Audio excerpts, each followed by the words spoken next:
السلام عليكم ورحمة الله وبركاته. اللهم صل وسلم وبارك على سيدنا محمد وعلى آله وصحبه أجمعين. ازيكم يا أمارات؟ عاملين ايه؟ يا رب تكونوا كلكم دايما بخير، ويا رب تكونوا دايما في أحسن صحة وأفضل حال، اللهم أمين يا رب. النهاردة جايلكم بفيديو جديد. حطي لايك للفيديو لو عجبك. لو أول مرة تشوفيني أو أول مرة تشوفي قناتي، نورتيني وشرفتيني، ووجودك شرف ودماغي. يا رب إن شاء الله قناتي تعجبك، وكمان أتمنى تحطي لي لايك كده زيك حلو، وكمان كومنتات حلوة كده يا بنات زيكم، وتدعوا لي دعوة حلوة الفترة دي، وان ربنا يعدي عليا الفترة دي على خير. يلا بينا نبدأ الفيديو بتاعنا. بصوا طبعا اللي شاف الفيديو الأخير عارف انا كنت ليه غايبة وكنت فين، ده كل الحاجات الحلوة دي قلتها لكم الفيديو اللي فات واتكلمت معاكم فيها. وعارفين كمان ان الفيديوهات اللي انا بصورها او الفيديوهات اللي انا هنزلها اليومين دول هي فيديوهات انا كنت مصوراها من فترة، بس بصراحة كان عندي ظروف، آه بسبب ظروف حملي وتعبي ورقدتي على السرير وكده ما كنتش بنزلها بصراحة. بس قلت خليني عشان مش مرة واحدة انا ما نزلتش فيديوهات وما بقيتش انزل، ومره واحده ارجع اقول انا خلاص حامل او ولدت. فقلت لا اشارككم الفيديوهات الاخيره او اخر فتره من حملي. بصراحه لما كنت بقدر اقوم، والكلام ده انا قلته الفيديو اللي فات، لما كنت بقدر اقوم اصور كنت فعلا بعمل كده، ما كنتش بتاخر خالص، لان انا حابه ان احنا نمشي مع بعض خطوه خطوه، مش حابه اخدكم بين يوم وليله ما بين احداث مختلفه وتواريخ مختلفه. ف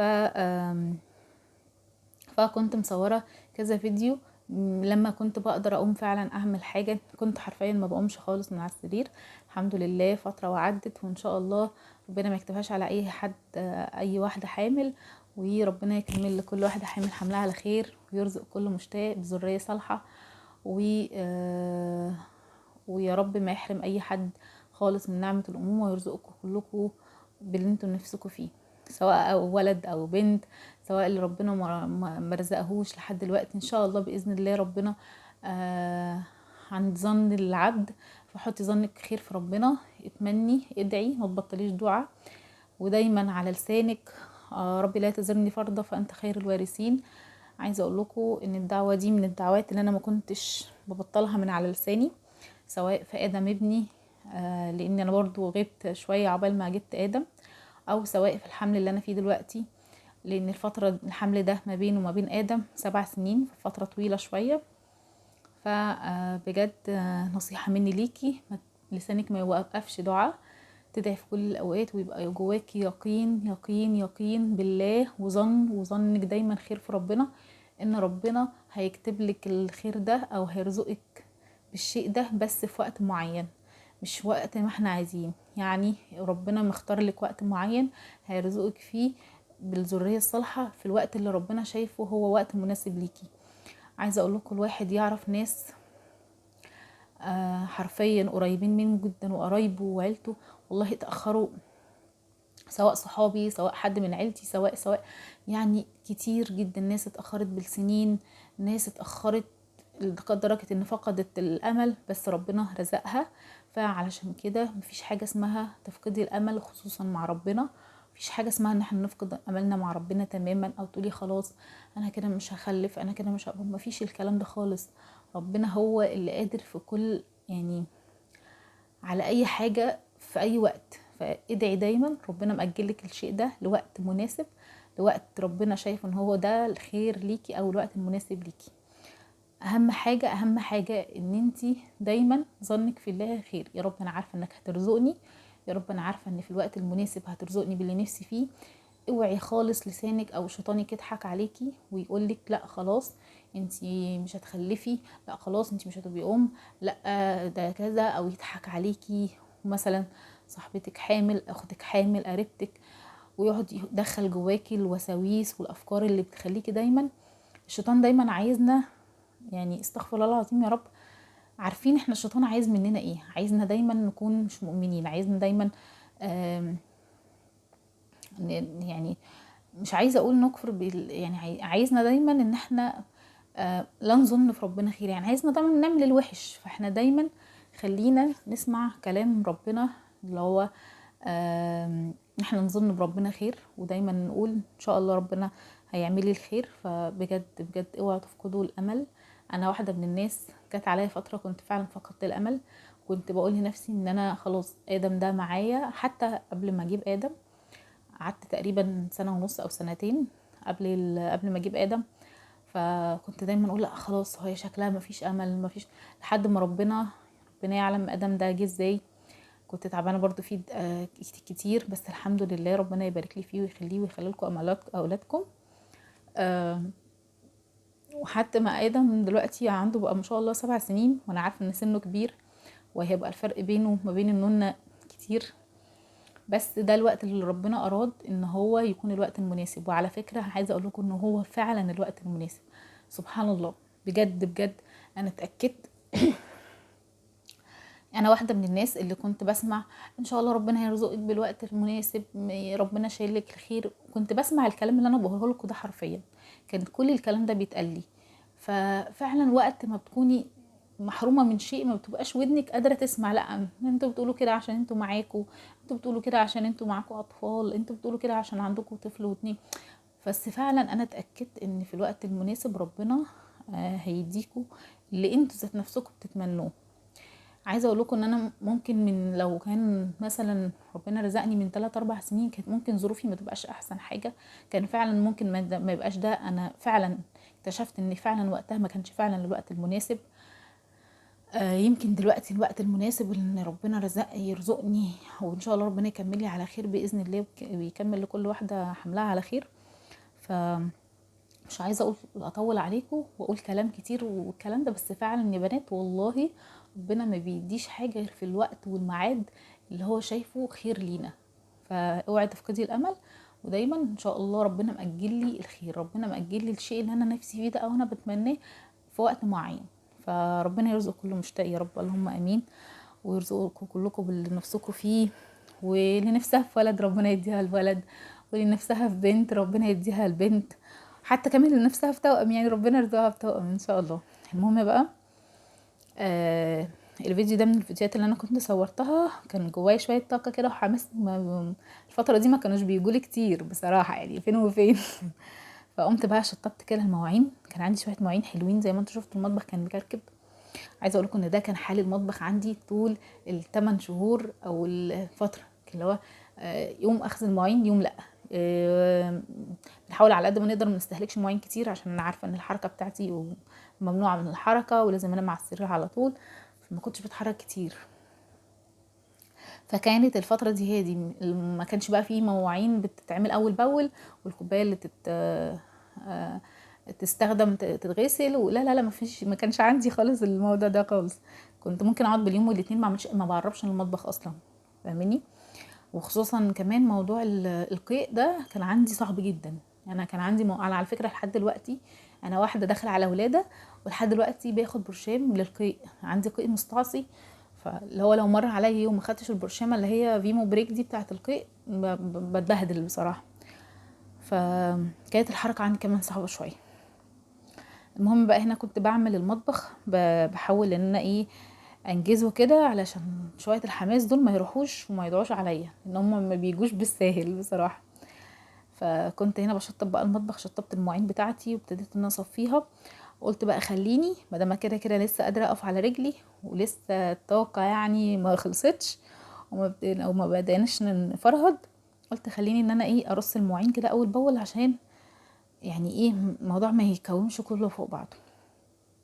ربنا يعلم انا الفتره دي لما كنت بقدر اعمل اي حاجه مهما كانت قد ايه بسيطه بقوم اعملها، لاني كانت فتره صعبه عليا جدا جدا. انا يعتبر مريت بكل حاجه، يعني لو هنقول واحده بيجي لها قيء، وواحده بيجي لها مثلا تكسير وارهاق ونوم وخمول، وواحده يجي لها انا اخدت كل حاجه اي ست بتمر بيها في حملها وحطيتهم جوايا.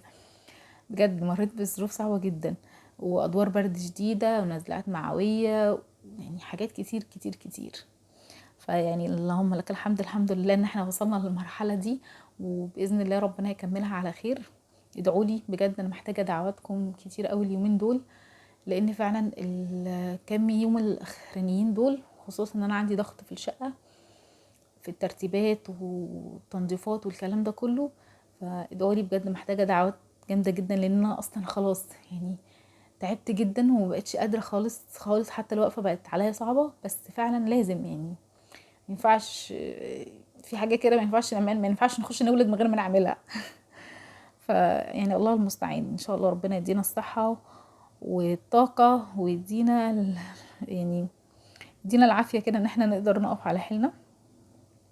المهم لمعت البوتاجاز برضو كده ايه عشان نخلص نشطب المطبخ كله. عايزه اقول لكم البوتاجاز حرفيا يعني انا كنت بحاول على قد ما اقدر برضو تبقى ايدي فيه اول باول، لان انا اللي في الاخر بتعب في تنظيفه. فكان فعلا من الحاجات اللي برضو ايه كنت بحاول على قد ما اقدر ان انا مركنهوش، يعني كل ما اعمل مواعين اروح عاملاه، كل ما اعمل مواعين اروح عاملاه. فهنا بقى كنت خلصت البوتاجاز ولمعته وقربت خلص، يعني كنت خلاص قربت اخلص المطبخ الحمد لله. هنا بقى رجعت البتاع دي. انا عايزه اقول لك ان انا بحطها علشان البوتاجاز عندي قريب من الحوض، فاي كوبايه حتى لو بشطف شويه مواعين بغسل كوبايه بملى كوبايه اي حاجه ميه بتقعد تنقط على البوتاجاز وتنشف وتبقى على البوتاجاز فمبيبقاش حلو. المهم بقى مسكت الرخامه هنا ظبطتها ودعكتها كده، عملت الحاجات اللي هي ما بتتعملش كل يوم دي. قبل الحمل كنت بتتعمل يوميا مره واتنين في اليوم، بس فتره الحمل دي لا، كنت بعملها كده مع غسيل المواعين والحاجات دي. المهم شطبت هنا الرخامه وشطبت المواعين برضو، مسكت الرخامه كده ودعكتها كويس لان كانت محتاجه بصراحه دعكه حلوه. و ابتديت ان انا خلاص اخلص المطبخ بتاعي على خير، لان في شويه حاجات عايزه اعملها في المطبخ. وقت الفيديو ده ما كنتش عملتها، بس هتشوفوها في الفيديوهات الجايه ان شاء الله. زي مثلا نقل الفرن، البوتاجاز هنقل مكانه، كذا حاجه بصراحه. بس في كذا حاجه هعملها ما كنتش عملتها في الفيديو ده، بس ان شاء الله الفيديوهات الجايه هتشوفوها. هنا برضو مسكت الرخامه وابتديت ان انا المع الرخامه اللي هي التانية اللي قصاد الحوض، والمع بقى البرطمانات بتاعتي والحاجات اللي عايزه اقول لكم في التوقيت اللي انا كنت بصور فيه الفيديو كان لسه الجو ابتدى يعني كان لسه في شويه حر فاهميني، فكنت دايما برضو باخد معايا المروحه بتاعتي الصديقه الصدوق دي اللي دايما بحطها في المطبخ بتاعي علشان الحر والخنق. ببقى مشغله الشفاط بس برضو بيبقى فيه لسه ريحه. المهم بقى عايزه اسالكم على حاجه عشان انا عايزه اجيبها اليومين الجايين. الليد الابيض اللي انتوا شايفينه ده انا عايزه اعلقه فوق في المطبخ. ما انا عارفه ان هو المفروض ما يبقاش مكانه هنا، مكانه يبقى فوق في المطبخ بدبل فيس والكلام ده، بس الليد ده لونه ابيض تمام. في ليدات بشوف في فيديوهات كتير قوي اضاءه بتبقى اضاءه حلوه جدا اللي هي ولا صفرة ولا بيضه. سمعت كذا حد قال لي اسمها قرم او مش فاكره اسمها بصراحه، فلو تعرفوا الاضاءه دي بتبقى ايه، لان انا جبت شريط ليد لونه اصفر كنت فاكره هو ده الاصفر، فطلع ان هو فعلا اصفر شكله بشع، لونه بشع جدا، الاضاءه بتاعته لونها مش حلو. فبشوف كده اضاءات على اليوتيوب في فيديوهات يعني وروتينات والكلام ده كله، بتكون الاضاءه اللي معموله لا هي صفرة ولا هي بيضة، حاجه كده في النص فاهماني. بصراحه مش عايزه اروح لكهربائي عشان ما يبيعليش وخلاص فاهماني، اللي هو يبيع لي اي حاجه وخلاص. لان انا لما رحت واشتريت اداني لون ليد، شريط ليد كده اصفر، وفعلا الاضاءه بتاعته كانت صفرة جدا. فحتى انا ما رضيتش ان انا اصور بيه لان كانت الاضاءه بتاعته مزعجه للعين. اللي يعرف الشريط اللي انا بقول عليه ده اللي هو الاضاءه بتاعته متوسطه ما بين الاصفر والابيض يقول لي اسمه ايه، وبيتباع بالمتر ولا بيتباع بالشرايط والكلام ده، عشان بصراحه عايزه اعرف واجرب، لان انا مش عايزه اشتري حاجه تاني وارميها زي ما انا رميت الشريط اللي فات. المهم هنا كنت شطبت الارضيه تمام، وبرده اديت لها تلميعه كده ايه بسيطه. طبعا الحاجات اللي احنا بنعملها دي بنعملها من على الوش كده فاهميني، مش بعمل تنظيفات بقى عميقه ولا حاجه، لا بصوا بقى انا بس مش قادره اخد بشطب كده نفسي ايه من اصلا. على الوش. بس انا قلت ايه، عايزه تمام. اوريكم انا هعمل بصوا ايه بقى انا او هنا كنت بالظبط بوريكم يعني ايه اللي في شكل دماغي ان شاء الله يعني المطبخ بعد ما يعني خلصته، هعمل ايه. زي ما انا وريتكم مش شكله قادره كده اخد قبل ما نفسي والله الصراحه. لما كان المهم متبهدل يعني. تمام. بصوا هنا مبدئيا بقى كنت كده بوصف هوريكم لكم دخلة المطبخ عندي عامله ازاي وانا انا هعمل ايه عايزه اعمل بالظبط، ايه، وجايب الراجل اللي بتاع ان شاء الله البوتاجاز ليه. تشوفوه الفيديوهات الجايه. بصوا دي عندي بصوا دخلة انا عندي دي دخلة المطبخ تمام المطبخ اهو، تمام. دي كده دي في كده في وش الوش، دي المطبخ، التلاجة الجزئيه دي كده في في وش الوش كده في الصاله يعني من تمام. الصاله